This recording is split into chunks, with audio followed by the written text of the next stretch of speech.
great to be with you again, and an honour to be able to share communion with you as well.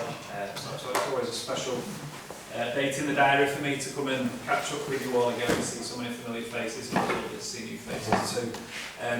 I don't know how your day started today, but I hope the way mine started isn't representative of how the remainder of the day is going to unfold, especially with the team that I follow playing Liverpool later on today. It's a bit worrying really this morning. I've never done this in my life. The most popular breakfast cereal in our house is Weetabix, and we store Weetabix in a plastic container to save having to mess about with the sleeve and the packaging all the time. So we repeatedly fill it up, and this morning I took the lid off, it was empty, so I needed to replenish the stock, and so I went to get the Weetabix out of the cupboard, took the plastic sleeve out, chopped the top of it off like I always do. The next step, of course, should have been to empty it into the plastic container and then dispense it from there and put the wrapper in the bin. But for some reason, I went to the bin and started emptying the Weetabix. I don't know what came over me. I don't know what that was all about. I've never done it in my entire life, and I'm thinking, I hope this is not representative of how the rest of today is going to unfold. Well, yeah, there you go. Maybe I should be part of that group, I think. But yeah, I'm hoping that later on fortunes will turn a bit of a different way when my team come out and play against a very strong side later on, so hopefully things will change.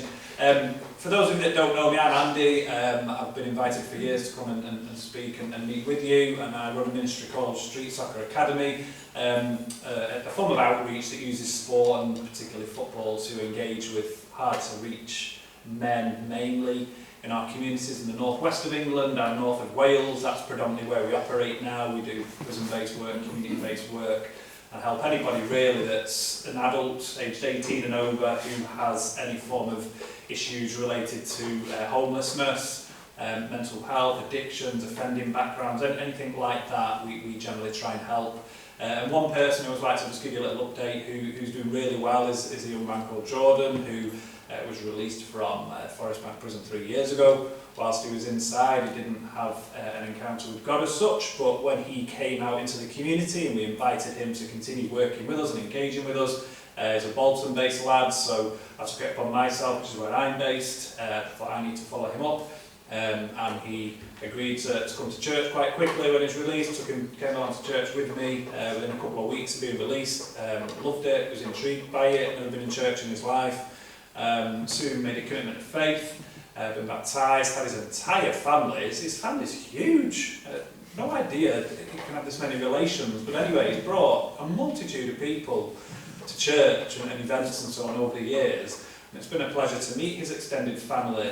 But the reason why I just share this story with you is that his story is a bit unique. It's one that I wish was more commonplace with the number of people we work with, which is, yes, he's saved. That practically one of the biggest things, yes, he's working, yes, he's housed, all these things are fabulous, but he's also managed to get full custody of his son, which is almost unheard of with the nature of kind of background and process you have to go through, particularly as the man in these situations. Often things are stacked a little bit against you if mum's not so proactive and positive about that.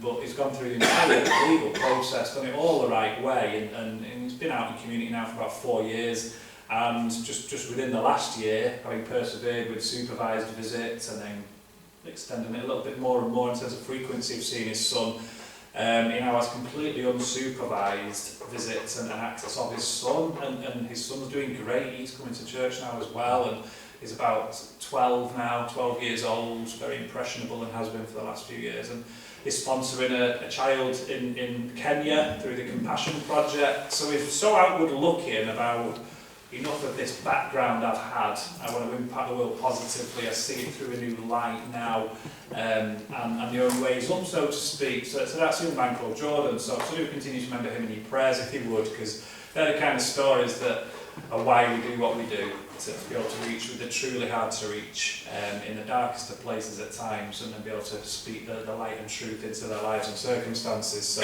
thank you for the ongoing support and prayerfulness. That's the result of faithful stewards and intercessors, so thank you. This morning what I want to talk about is a passage of scripture from Jeremiah, if you want to start turning to that. Jeremiah 29. We'll read verses 1 to 14. That's Jeremiah 29. verses 1 to 14.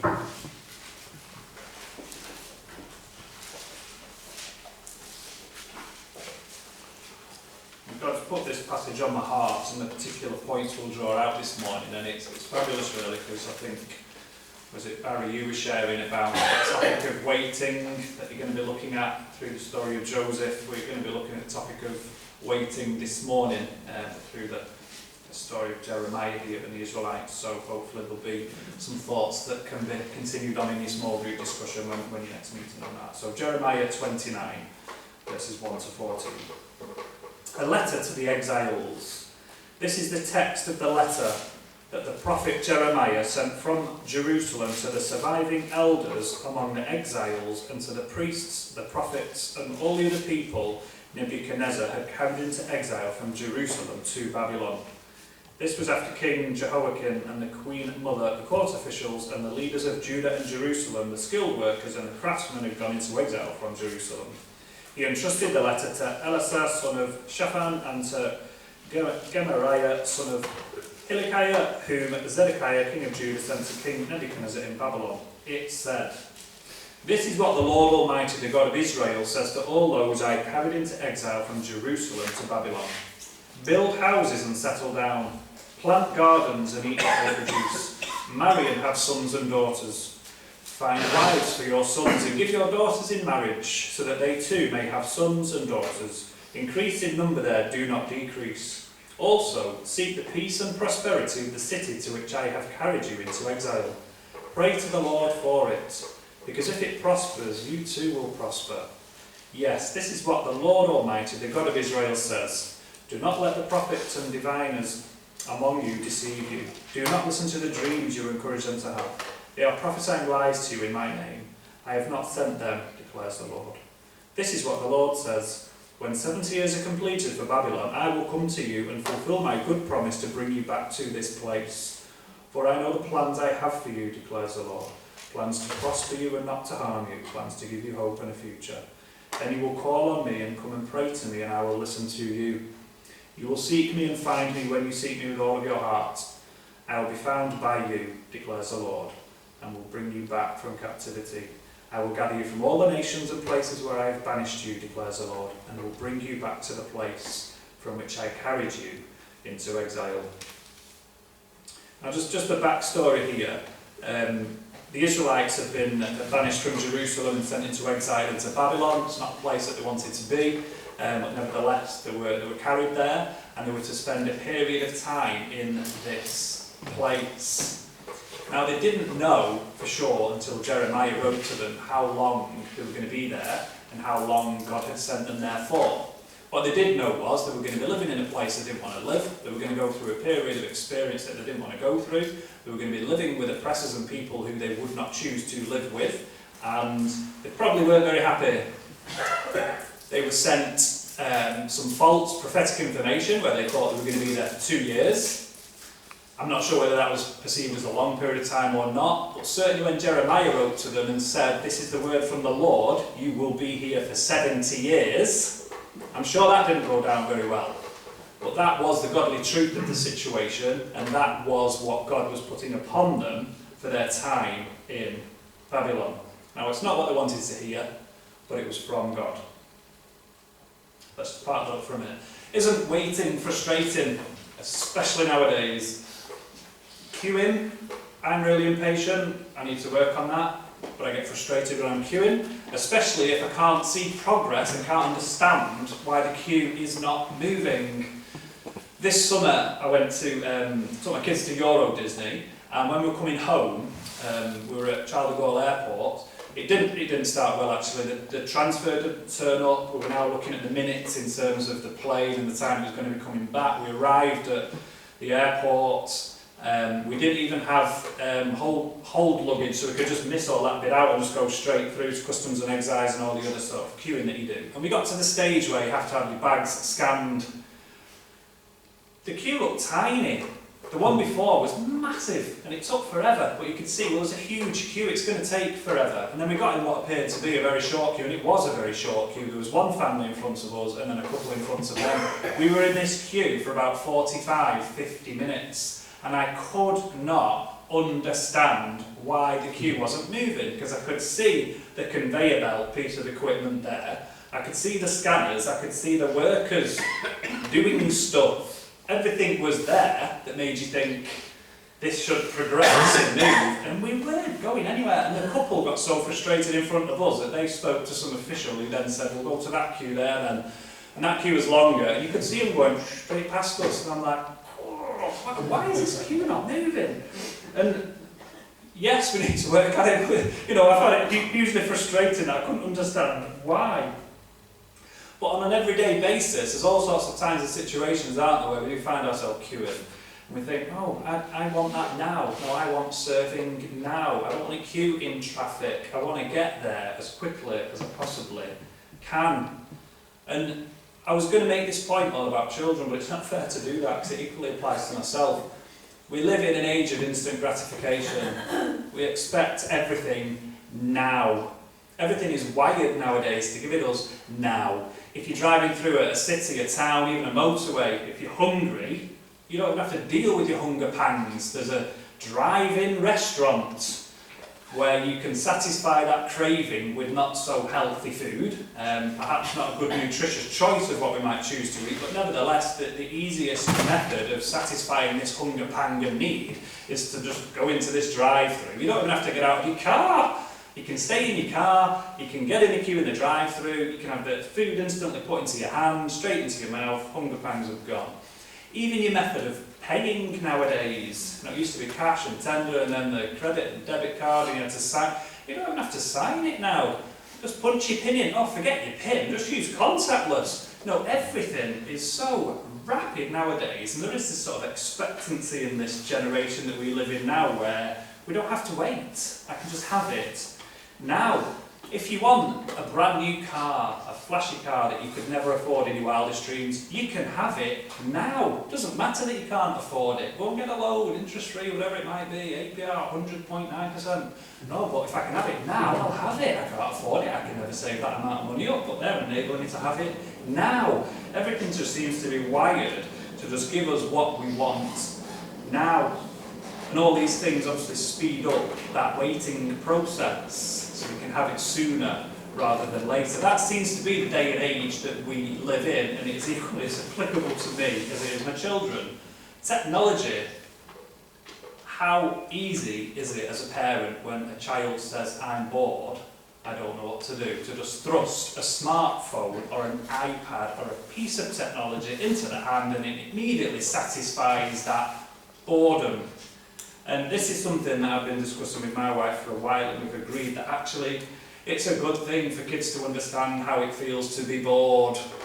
If they don't understand such a thing exists, and if we continue to appease and just give them their everything that they ask for, even if it's not related to affordability and finance and buying something like that, but satisfying a craving, satisfying a boredom, satisfying travelling in the car. I don't know what to do, I'm bored. Well, play I Spy, come up with an idea. You come up with an idea, I'm not going to give it to you. Can we think of it for ourselves rather than allowing things to just satisfy that need straight away? With technology, ordering stuff, you don't have to leave the house, do you? If you want to go shopping, you don't need to leave the house. You could just go on the computer, you could get someone to do it on your behalf if it's not something you're au fait with. Order your food, order your shopping, order your clothes. You don't have to wait 3-5 days, you can order it, have it tomorrow. You can have it same day delivery. You can have it on the same day, you don't even have to wait for tomorrow. You can have it now. And unfortunately, one thing I feel has also come as a consequence of this is this sense of entitlement mentality as well that we live in today, that links with the point I'm just trying to make before we move on. And I saw this practically on display so evidently about 2 weeks ago with my boys' football team. And so typically you play for a local junior team, that's what it is.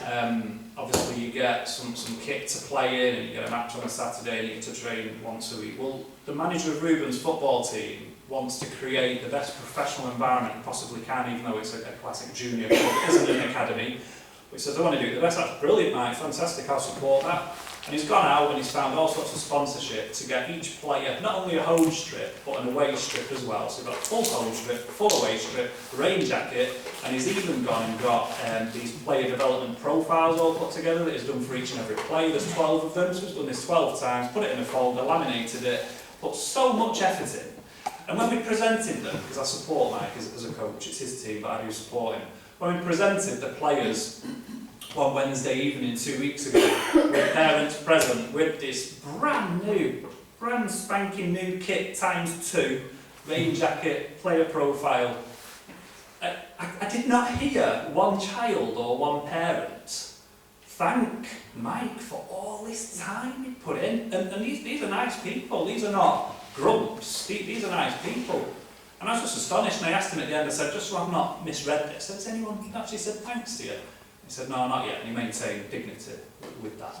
And then there's this WhatsApp group that all the parents are in, and I noticed 2 messages come through from 2 mums that weren't there on the night, who made a point when they saw their children come home with all of this stuff to say, thanks so much, Mike, for all the time and effort you've put in. And I thought, well, this will trigger everyone else saying it. No one else thanked him. And I said, did you get any private thanks? There was one. So that was 3 out of 12. So what's that, 25% of the parents said thank you, and the vast majority didn't. And I just thought, these are not sort of horrible, sort of ignorant people. These are nice people. I felt it was indicative of the age that we're living, where we expect to receive all of this brand new stuff. We just expect that, and there's no kind of thought process of, I pay my monthly direct debit, but that just covers the pitches and the training situation. All this time that's given up by the coaches voluntarily to not just be there on a Wednesday and a Saturday, but also additional session a week that's put on now as well. And all this gear. I just thought, it's incredible, but I thought, I think this is quite indicative of the age that we live in, this whole entitlement mentality. I'm entitled to it now, I should be satisfied if I'm bored, I should have it now. And that seems to be the age that we live in right now, which makes this passage even more prevalent and relevant to us today when we find situations in our life where we have to wait. You have no choice but to wait. And all those examples I've just given, we can't respond with to take away the period of waiting. God says, you're going to have to wait. And what do we do with that? Just last story I got Disney, when we were in the parks, the queues can be huge, it was middle of the summer, and you can get these fast passes to speed the process up. And initially we thought, yeah, great, let's use the fast passes. And then while we're there, and you can see how quickly people went in, we actually made a concerted decision to say, we are not going to use the fast passes, and we're going to make our kids queue up. and it was anything up to about 55 minutes for each of their rides, and they're 7 and 9, so they're not at the worst age, but maybe still not at the best age if you've got to queue and wait. And we made them do it for every ride we went on, so we're still going to get to go on everything we want to go on. But we want them to learn that it's worth waiting for things, and actually you're going to appreciate what you get at the end of it a lot more if you have waited and persevered, as opposed to just being given it carte blanche immediately based on a more of an instant type of response. So it's something that you can tell I'm very passionate about, and that we're trying to put some practical things into place, because I think nowadays, during this current generation, we have to think about it, because it could just take over and we can miss it completely. So let's see what this passage says about how we can wait, and how we can wait well. You know, what do we do during these times of waiting and situations that are in our life? So in verse 5 and 6, we just turn to that just briefly, see what it says. Because Jeremiah gives the Israelites some practical things to do while they're waiting. Verse 5 and 6 says, build houses and settle down, plant gardens and eat what they produce, marry and have sons and daughters, find wives for your sons and give your daughters in marriage, so that they too may have sons and daughters. Increase in number there, do not decrease. So when we're going through times of waiting, and I know that can look distinctly different for each and every one of us, there's certainly a situation in my life that I choose to apply this against, to more of a long-term situation that's materialised in your life, and you're thinking, how can I be productive during this time of waiting? That's the first one. How can I be productive during this time of waiting, during this time of perseverance? The Bible says get busy. It says don't just survive, but continue to thrive. from day to day, week to week. Sometimes something quite significant can happen in our lives that just changes everything completely, maybe the health of a close loved one. And something I've learned about hugely over the last 4 years, a good friend of mine, who I've spent a lot of time with, his wife got really ill. And it wasn't a physical illness, it was a mental illness. She's only early 30s. And initially he didn't have a clue, she didn't have a clue what this was all about and what was going on. She just wasn't herself anymore, no evident trigger. Everything just seemed to become a huge effort, and there was a downward spiral, and she didn't feel well, lack of energy, thoughts that she couldn't comprehend where they're coming from. And in the end, she'd been diagnosed 2 years ago with severe depression and suicidal thoughts. And for this friend, this wasn't the lower levels of depression and anxiety. How can I apply the sort of 5 ways to well-being that the NHS will encourage us to do? And that's quite right, with good healthy eating, healthy exercise, good social life, all these things we can do to keep ourselves well and handle things like cases of depression and anxiety. This was really serious, with sort of irrational thoughts that it was just astonishing the more he shared with me about where does this come from? There appears to be a trigger, and there are all sorts of professionals trying to help them with it, and saying sometimes you can identify a trigger and work it through, sometimes we just don't know why people feel like that. But there is this stigma, of course, associated with mental health, and because you can't see it, people can't comprehend and understand why, you're not your normal self. But if you've got a broken leg, a broken arm, something that's visible, maybe a kind of a chronic illness that's well understood and recognised from a physical element point of view, well, people get that, and so they treat you a particular way. And the reason I make the point is, it's quite evident that for a period of time, this friend of mine wasn't his normal self during this period either, because he didn't know what this was, and they don't know how long it's going to be for, and he is trying to adapt his life to ensure that he stays well, and he can find tools and mechanisms and ways of managing, especially with a couple of young kids as well, to ensure that he gets the balance in his life right. And it is positive news. They are doing well, they are doing good. But the thing that spoke to me, that he shared to me about recently, was it took me about 2 years during the last 4 years to come to terms with the situation and start to get a little bit more of an external perspective again, and ensure that I'm not becoming so completely and entirely focused on this situation that has occurred, that for sure should have my best attention, but not at the detriment to these other areas of my life which are truly important too. So he said his children, his work life, other people in his life who he's there to support and help. So what he said to me was, I've got to make sure that I'm the best husband and support I can be in this situation. I am her carer. But at the same time, I need to make sure that my kids are well and healthy and they're getting invested into, and I can't become completely, forever, focused entirely on this specific situation that's going on that means I don't grow, I don't continue to be the best person I can be, in order to ensure that these other parts of my life that are just as important, children and so on, don't suffer as a consequence. And I thought, gosh, so that's quite an extreme example of the point that I'm trying to make. However, we do need to learn and find a way, probably prayerfully, to not become completely and entirely consumed by that thing that might be going on in our life that could be there for who knows how long, but actually try and find ways of remaining productive, find ways of remaining not just healthy and getting by and surviving, but still thriving in life regardless of the situations and circumstances. How do we still grow? How do we still get bigger? How can we still have God use us over and beyond the practical response that we might need to give to a particular situation in our life? And as he was describing it to me, it made me think of an analogy of like a sinking sand. And so, never been in sinking sand myself, and I don't want to be in sinking sand from what I've heard about. But what someone said to me was, the worst thing you can do if you're in sinking sand is to fight directly against it. If you fight directly against it, you'll go down. What you've got to learn to try and do is work with it and manage it, and if you do that through making your body like a star shape on the top, you can stay on the top of there for pretty much as long as you want. but the more you fight against it, the more you're going to go down.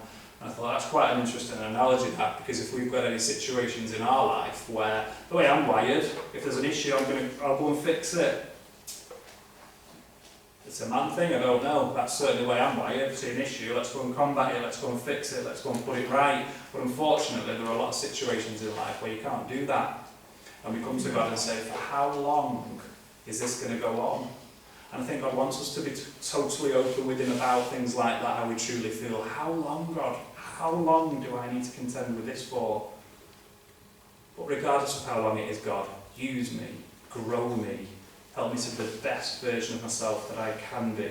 And a bit like dry and arid conditions, you've got a bit of a choice here. In those dry, tough, desert-like places, are we going to be a cactus, or are we going to be aloe vera?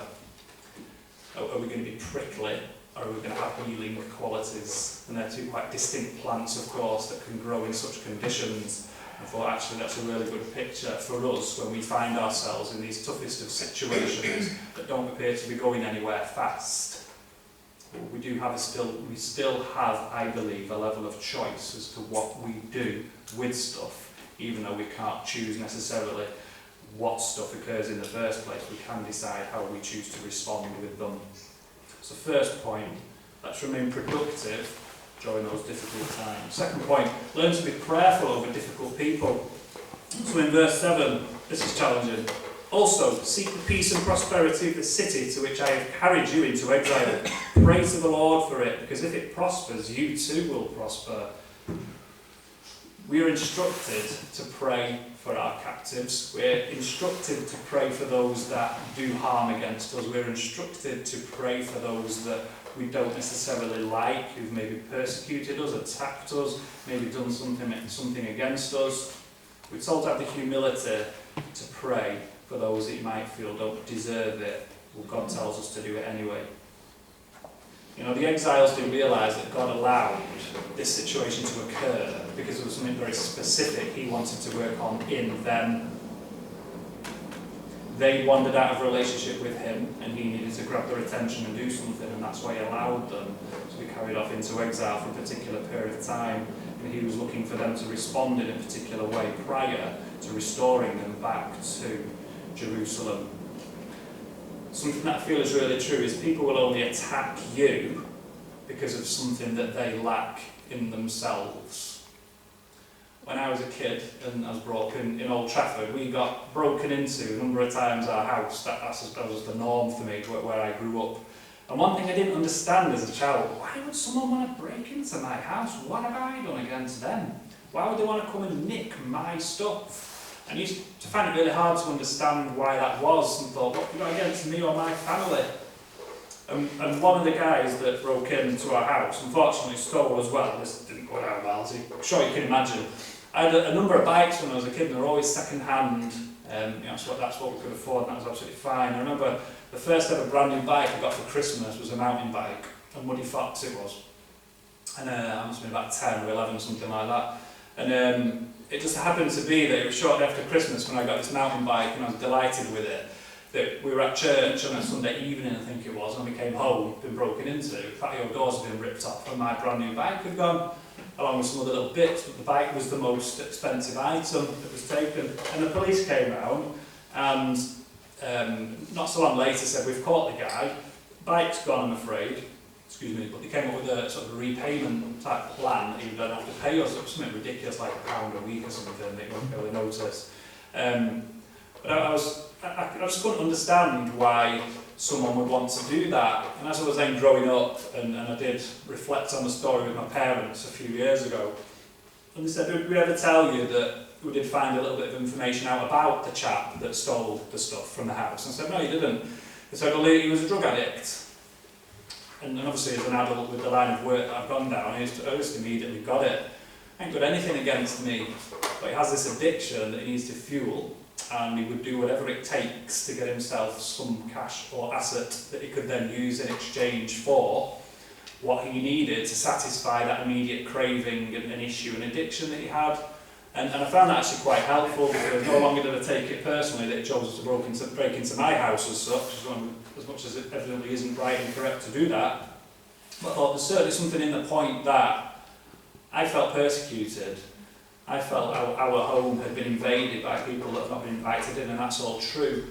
I haven't done anything against us as such. And it's actually issues that lie in him, of course, that need addressing as to why the point is prevalent, and that he wanted to acquire something from our life that he needed in his. And it is often a deficiency in the person who causes the crime or misdemeanour that means they seek to satisfy something that's missing in their own life from yours, and it can be a little bit of a reflective thing like that, where you often hear someone say something about you and think, what, that's entirely true about you, not at all true about me. And it can be this reflective thing in themselves that just highlights the fact that they have a need in their life that God needs to fulfill, and you, unfortunately so, could be the victim of that situation. Other way around can be true as well, that actually God can use a deficiency in someone else to work on something in you that is lacking. Because until we're in a position to forgive, we don't truly know how it feels to become more gracious, more loving, more kind. And those things are grown in us when we're put in these difficult situations, of course, to need to forgive somebody. It's the second point, we must always be prayerful over difficult people. I'll just finish the next 2 points pretty quickly if you'll just stick with me. So be particular in discerning prophets. In verse 8 and 9, yes, this is what the Lord Almighty, the God of Israel, says. Do not let the prophets and diviners among you deceive you. Do not listen to the dreams you encourage them to have. They are prophesying lies to you in my name. I have not sent them. And of course, we read earlier that they were given some false prophets, that it was going to be 2 years, the time that they were going to be spending in Babylon, and that wasn't true. God sent Jeremiah in his letter to tell them it was going to be 70 years, and this is from me. When we're going through something in our life, aren't there many voices from people that just think they know the answer? They'll impress their opinion on us. Lots of noise, lots of opinion, maybe a lot of conflicting views. We need to be discerning as to which voices to listen to and which voices to completely ignore. It can be out of positivity that someone's trying to help, but unless someone has been to God before they start speaking of God and for God, I would definitely recommend that we're very careful about what we receive as information and advice that we'll look to apply. Certainly people in my life who I call giants, so let's call them giants, that have been there over a prolonged period of time, that tend to only speak when they've really got something from God. And I know who to listen to and who not to listen to. And if we just think of the story of Job, when he had everything stripped away from him and he was going through an awful time of waiting, and how long will it be, God, until you restore me? Had his family taken away, had his possessions taken away, had his livelihood taken away, he was stripped of his dignity, had everything taken away from him. And he had 3 friends who sat down with him and held his hand, and initially were very helpful because they said nothing. And it's just what he needed. And then apparently, as soon as he started to speak, it wasn't helpful. And God rebuked them. And something I've certainly learned over the years is there are situations that occur in our lives in relation to a loved one, a family member and so on, where you can't really help with words. There's not really anything you can say that's truly going to help. But you can be damaging with the words that you use. And maybe the best thing you can do is to just be quiet with someone, to just sit with them, to just hold the hand, to just let them know you're there. And if God really does impress something on your heart, that's great, and let's share that, because God does that in his family, and he does share words of comfort and insight and prophecy through his people. But also we must be a little bit wary of those that have good intentions perhaps, but are not speaking on God's behalf. And we need to discern between those voices. I had it happen to me on Friday. A good friend of mine who was my prayer partner years ago, who I still keep in touch with and see him every few months in Manchester for lunch. And I met up with him, and he said something very direct and pointedly to me. And the way he delivered it though, he said, I've been praying this morning before we met. This is what God's put on my heart. And he said, if it's not quite there where you're at, just leave it. But if there's anything helpful in it, then do take it.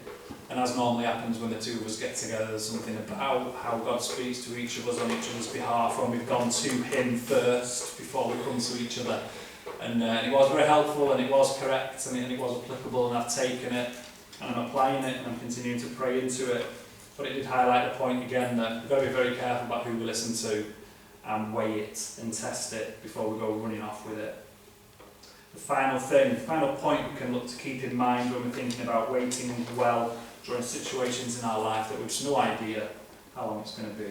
And that's to be patient with God's divine plan. So verse 10, this is what the Lord says: when 70 years are completed for Babylon, I will come to you and fulfill my good promise to bring you back to this place. So God says after 70 years, I will fulfill my promise. I will restore you. I will bring you back to where you want to be. And even though this morning it might not be a literal physical place of living that we're thinking in our minds as we read this passage, whatever it might be that resonates with you, whether it's a place you're currently in, something that you're currently working through, maybe a relatively long-term situation that's developed in your life that you didn't expect to be long-term, God will restore the years that the locusts have eaten away. That is a biblical true point. And in verse 11, the most probably well-known verse in Jeremiah, for I know the plans I have for you, declares the Lord, plans to prosper you and not to harm you, plans to give you hope and a future. And I think sometimes, I think Barry might have touched on this a little bit earlier as well, that I've just heard way too often people coming before God as if it's a slot machine, and I'll come before God every Sunday morning to tell him what I want and to ask for something. I'm in this because I believe he'll bring me my breakthrough. He will give me this, he'll give me that. And as much as that might be true, if it's a true desire of your heart and it's God's will, absolutely. But what about them situations in our life that are long term, where God's will isn't as an event and an overnight process to give us a touch of the miraculous? What about those situations in our life where they're to be more long term and to really forge and form and frame us? What we're going to do with them things that God is allowing us to continue to experience until we enter the glory of glories, when we are ultimately victorious? And what do we do with that? And I think things like perseverance, working through things, keeping at the forefront of our minds, that we don't have a relationship with God for what we can get out of it. We have a relationship with God for what he has done for us, and what he has done as the most incredible act ever, sending his son to die on a cross, that we may be restored with him, that we may have everlasting life, that we may be forgiven for all the rubbish that goes on in our life. If God did nothing more for us from that point, he's already done way more than enough. So how dare we just always come to him with asks and I want this, I want that. And it's certainly not something that I could pointedly state here for sure, but I've been in many churches. I'm thinking absolutely we ask God for breakthrough, absolutely we ask God for healing, absolutely we ask God to step in and intervene. Of course we do that, but we always have to remember that God, may your will be done. And if this thing that I'm having to persevere with in my life is to be here for longer than I might want it to be there for, help me to be faithful, help me to be true, help me to remember that you are good no matter what the circumstances in my life. Help me to be the best version that I can be as I come at this time of waiting. Help me to persevere, help me to be a brilliant example to others when they can see that my life might be far from perfect, but regardless of that, God remains faithful, God remains true, and I too will remain emphasising and letting people know how good God is, how faithful, how true, how relevant, regardless of how I may receive a release from whatever that situation might be, regardless of whether it goes on for 70 years as opposed to the 2 years that I was expecting. God, you are the number one in my life. And may I wait well whilst I take on these things that are part and parcel of my life. Let's pray. Father, I just thank you for bringing us together this morning as as an expression of your body. And thank you for the communion. Thank you for the remembrance of that ultimate, incredible, selfless act of sending your Son to die on the cross for us. Thank you that that in itself, as was worded on the cross, means it is done. Thank you, Lord, that beyond that point we don't actually need anything more, but you choose to bestow your blessings upon us anyway. And thank you that they are new every morning. May we always believe in you, Lord, for who you are, rather than for what we can have from you. Help us with any situations that may be going on in our life, Lord, that are just going on and on and on. And we feel as a consequence that maybe we're becoming smaller or we're becoming less effective. I pray you'll help us, Lord, to find ways to be productive, to grow, to be an aloe vera plant, to not be prickly. Help us, Lord, to combat against all those human emotions that can not represent you well. Help us to be as godly as we can possibly be, Lord. Help us to be those positive vessels for you to use for the benefit of those around us, Lord, as we look to really express who you are, what you've done, and how incredibly full of love you truly are for your people, Father. In your name, Jesus. Amen.